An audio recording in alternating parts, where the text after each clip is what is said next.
गढ़ गांव तक राजधानी चली गई थी, और केवल इतना नहीं, पुराने राजाओं की कब्रें उखाड़कर उनकी हड्डियां तक निकालनी थी। तो चक्रध्वज ने कहा कि इतना अपमान मैं बर्दाश्त नहीं करता, किसी भी ढंग से इस आंधी को रोकना होगा।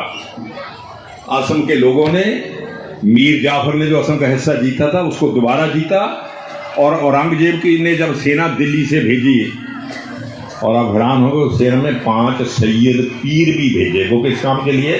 कि ये असम के लोग जादू टूना बहुत जानते हैं, काला जादू चलाते हैं और आदमी को कबूतर बनाकर उड़ा देते हैं। तो दिल्ली से सेना आ रही है, कहीं कम वक्त ऐसे न कबूतर बनाकर उड़ा दे, सारा मामले खत्म हो जाए। तो 5 सैयद पीर भेजे, उनकी कब्र धूबड़ी में बनी हुई है, वहाँ एक पत्थर लगा हुआ है, ये 5 पीरों की कब्र है। और प्रिय मित्रों, उस औरंगजेब की सेना को लचद बड़ा ठोकर ने ब्रह्मपुत्र में सराय घाट के स्थान पर इतनी भयंकर शिकस्त दी कि यदि मुगल जीत जाते, वो असम से होते हुए ये पूरा जो साउथ ईस्ट एशिया है, बर्मा से होते हुए सारे साउथ ईस्ट एशिया में चले जाते। तो मैं समझता हूँ मुगलों के इस प्रहार को रोकने के लिए जो ईश्वर ने योजना की, उसी के अंतर्गत सुकाफा जहां आए। और उन्होंने इस ढंग को देखिए, हमें नॉर्थ वेस्ट में अरबों तुर्कों के हमले और जहां सुकाफा का आना, इसको नॉर्थ वेस्ट और नॉर्थ ईस्ट से जोड़कर इसको इतिहासकारों को इसका अध्ययन करना चाहिए। और इसमें जिन लोग चक्रध्वज का मैं चक्रध्वज के बारे में पढ़ रहा था, आई वॉज रियली सरप्राइज। जिन दिनों जहां के छोटे छोटे राजा अपने बारे में सोचते थे, अपने छोटे से राज्य के बारे में सोचते थे, चक्रध्वज ने ऐसी 50 चिट्ठियां लिखी हुई हैं उत्तर प्रदेश और बिहार तक के राजाओं के नाम, कि ये जो विदेशी हमलावर हैं, ये हमारी संस्कृति को नष्ट कर रहे हैं, मंदिरों को तोड़ रहे हैं, मूर्तियों को तोड़ रहे हैं, हम सब मिलकर इसका मुकाबला करें। मैं समझता चक्रध्वज के दिमाग में इतना बड़ा विजन आना, इस दृष्टिकोण से असम के लोगों को भारतीय इतिहास का अध्ययन करना चाहिए, उस पर रिसर्च करनी चाहिए, उस पर काम करना चाहिए। इसमें ग्रंथ बहुत महत्वपूर्ण भूमिका निभा सकते हैं। ग्रंथ की भूमिका क्या हो सकती है? देखिए,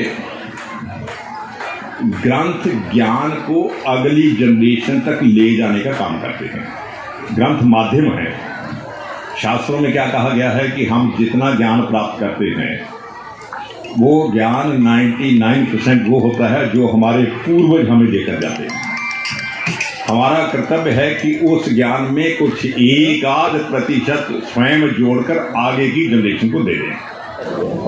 जैसे प्रथम पुरस्कार थोड़ा सा डेमोन्स्ट्रेट बटार सहित नगद 10,000 टका। स्कूल में पढ़ती थी ना, द्वितीय पुरस्कार बटार सहित नगद 8,000 टका। तृतीय पुरस्कार बटार सहित नगद 6,000 टका। और चतुर्थ पुरस्कार तथा उद्योगनी भत्ता बटार सहित नगद 4,000 टका। লগতে যিমান কেইখন বিদ্যালয়ে যোগদান কৰিছে এই অসম গ্ৰন্থমেলা যোৰহাটত, প্ৰতিখন বিদ্যালয়ৰ এটা এটা শ্ৰেষ্ঠ বঁটা ৰাখিছে। আজি শংকৰদেৱ বিদ্যা নিকেতন আছে অকল, আৰু বাকী দিনবোৰত আমাৰ বিদ্যালয়ে বহুত উজ্জ্বল কৰিছে। पूरी क्लास के सामने मैं ऐसे खड़ी रहती थी 40 मिनट के लिए पढ़ाने के। तो मैंने कहा हम क्यों नहीं आर्ट्स के साथ बाकी सब भी पढ़ा सकते हैं। এই বিদ্যালয়সমূহে যি সাংস্কৃতিক অনুষ্ঠান পৰিৱেশন কৰিব, सपोजिंग मैं रिवर्स करवाना এই প্ৰতিযোগিতাৰ तो हर रिवर की আৰম্ভণিতে এটা কথা ক'বলৈ লৈছোঁ, যিকেইটা অনুষ্ঠান পৰিৱেশন কৰিব তাৰ এটা কপি আমাক আগতীয়াকৈ জমা দিবলৈ কৈছে।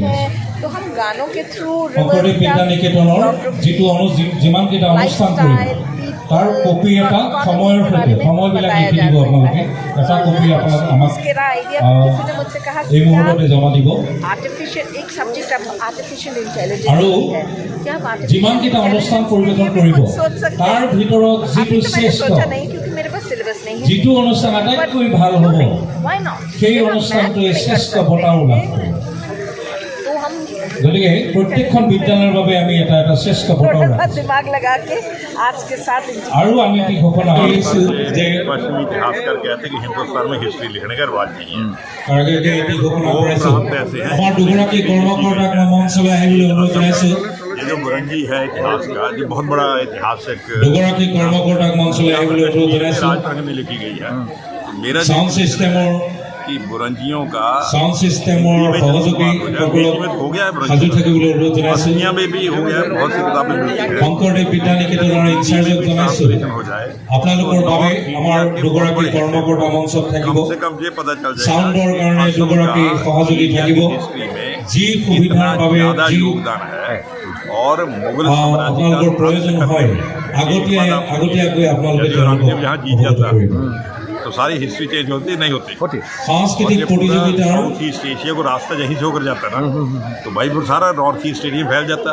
जो आपके भगवान बुद्ध बचे हुए हैं अभी नॉर्थ ईस्ट में, अपने क्या नाम इसका साउथ ईस्ट एशिया में, लाओस में, वियतनाम में, कम्बोडिया में, यदि औरंगजेब जहाँ से जीत जाता तो चला जाता वहाँ। असम ने औरंगजेब की आगे बढ़ते कदमों को रोकने में जो महत्वपूर्ण भूमिका निभाई है, मैं समझता हूँ उसका कोई तोड़ नहीं है। और ये भूमिका सुकाफा के आने से शुरू हो गई थी, भाई उसी कंटिन्यूटी में था ना, तो इसको इस एंगल से एनालिसिस करने की जरूरत है। और मैं समझता हूँ असम का इसमें बड़ा योगदान तो होना चाहिए भाई, मेरा तो यही कहना है। Thank you.